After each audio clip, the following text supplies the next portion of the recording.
ये जितने भी हस्बैंड वाइफ के झगड़े होते हैं,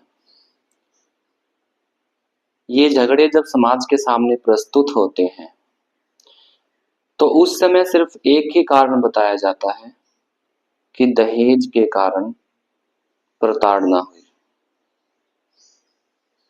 हर एक उदाहरण, हर एक केस में सिर्फ एक कारण है कि दहेज के कारण प्रताड़ना हुई। बहुत से लोगों को इसकी सच्चाई का पता है, लेकिन जिनको नहीं पता है उनको मैं ये सच्चाई बताने जा रहा हूं। सबसे पहले तो आप ये सोचिए कि पति पत्नी में झगड़ा, हस्बैंड वाइफ में झगड़ा या फिर दो परिवारों के बीच झगड़ा, इसका कारण क्या है? जर जोरू जमीन, इन तीन चीजों के ऊपर ही झगड़ा होता है। मुख्य रूप से अगर पति का कोई अवैध संबंध है तो तब झगड़ा होगा, या फिर पत्नी का अवैध संबंध है तो झगड़ा होगा, या फिर पति शराब पीता है तो झगड़ा होगा, और शराब पीने के बाद अगर प्रताड़ना करता है तो झगड़ा होगा। क्योंकि बहुत सारे केस ऐसे भी देखे गए हैं कि शराबी पति ज्यादा प्यार करता है अपनी पत्नी से और प्यार से रखता है, तो उस उदाहरण को तो हम छोड़ ही देते हैं। धर्म के अनुसार जो पत्नी के फर्ज होते हैं, वो पत्नी उन फर्ज को नहीं निभाना चाहे तो झगड़ा होगा, या फिर पति अपने फर्ज ना निभाना चाहे तो झगड़ा होगा। पति को बाहर के काम करने हिस्से आए हुए हैं और पत्नी को घर के काम के हिस्से आए हुए हैं, तो पत्नी घर के कामों में कामचोरी करे तो झगड़ा होगा। तो कुल मिला के जर जोरू जमीन पे ही झगड़ा होता है। धर्म के अनुसार अपना तन ढकने के लिए कपड़े की जरूरत होती है। अगर अंग प्रदर्शन करने वाली स्त्री होती है तो झगड़ा होता है। अगर पत्नी में कमी है तो पति सोचता है कि मैं झगड़ा करके इसके विचारों को दूर कर दूं, इसके गंदे विचारों को। और अगर पति में कमी होती है तो पत्नी झगड़ा करके ये सोचती है कि मैं इसके विचारों को, जो इसके गंदे विचार हैं, इसको मैं इसमें से निकाल दूं। अगर बात बढ़ जाती है तो पंचायत में अगर पत्नी गलत होती है तो पत्नी को गलत बता दिया जाता है, और अगर पति गलत होता है तो पति को गलत बता दिया जाता है। लेकिन अब आती है सच्चाई की बात। अगर ये बात कानून में जाती है तो कानून में सच्चाई कुछ हिस्से हटके है।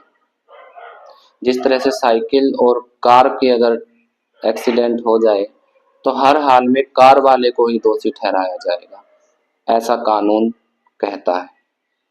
उसी तरह से अगर एक लड़के लड़की में या फिर पति पत्नी में, दो परिवारों में अगर झगड़ा हो तो हर हाल में पति को ही दोषी ठहराया जाएगा, कानून में ऐसा वर्णित है।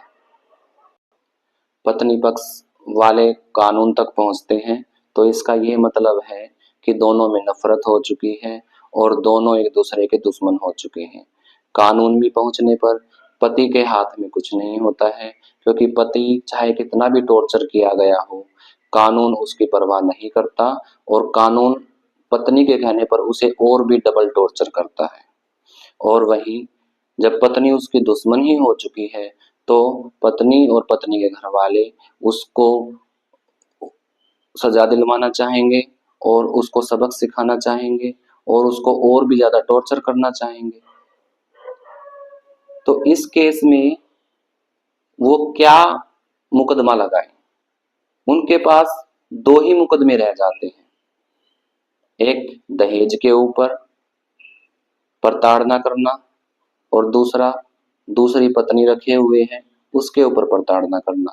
यही वो दो मुकदमे हैं जिसके तहत कोई पत्नी अपने पति को सजा दिलवा सकती है। यही वो दो मुकदमे हैं। मेन मुकदमा इसमें दहेज का ही है, जिसके थ्रू वो पति पक्ष को बुरी तरीके से टॉर्चर कर सकती है। इसीलिए कानून में जाने के बाद दहेज का ही मुकदमा उठाकर पति पक्ष को टॉर्चर कर किया जाता है। सिर्फ ये एक ही रास्ता है, और चूंकि ये सिर्फ एक ही रास्ता है, इसीलिए हर एक हस्बैंड वाइफ के झगड़े में हम हर जगह हर उदाहरण में देखते हैं कि दहेज की मांग को लेकर झगड़ा, दहेज की मांग को लेकर झगड़ा। सच्चाई ये है ही नहीं। सच्चाई तो ये है कि हर एक झगड़े की एक अलग ही बात और एक अलग ही कारण होता है, लेकिन कानून में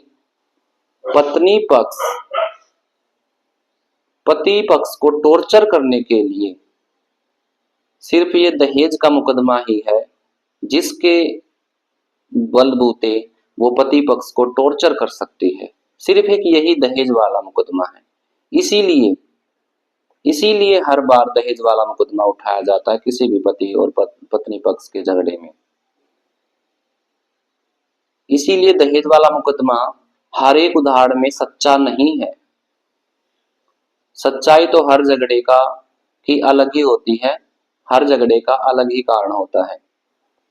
कई बार पत्नी पक्ष की तरफ से अगर कोई झूठ है शादी में, उसको लेकर भी झगड़े होते हैं।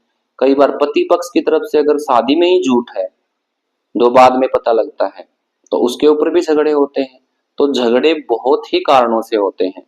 लेकिन अगर कानून में घुसकर अगर पत्नी पति पक्ष को टॉर्चर करना चाहे तो उसके पास सिर्फ एक ही हथियार होता है, दहेज की प्रताड़ना का आरोप लगाना।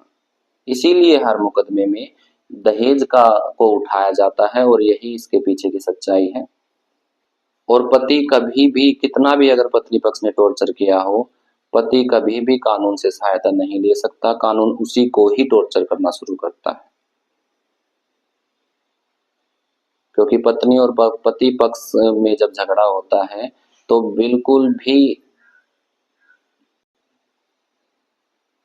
सहायता की उम्मीद नहीं होती है पति पक्ष को। ऐसा कानून ही बना दिया गया है। जैसे छोटे बड़े व्हीकल में बड़े व्हीकल की हमेशा गलती मानी जाएगी, वैसे ही पत्नी और पति पक्ष के झगड़े में हमेशा पति पक्ष की ही गलती मानी जाती है। पति पक्ष की तरफ से तो मुकदमा भी रेडी नहीं करके दिया जाता, पति पक्ष की तरफ से तो केस भी आगे नहीं जाता, सिर्फ पत्नी पक्ष की तरफ से केस आगे भेजा जाता है।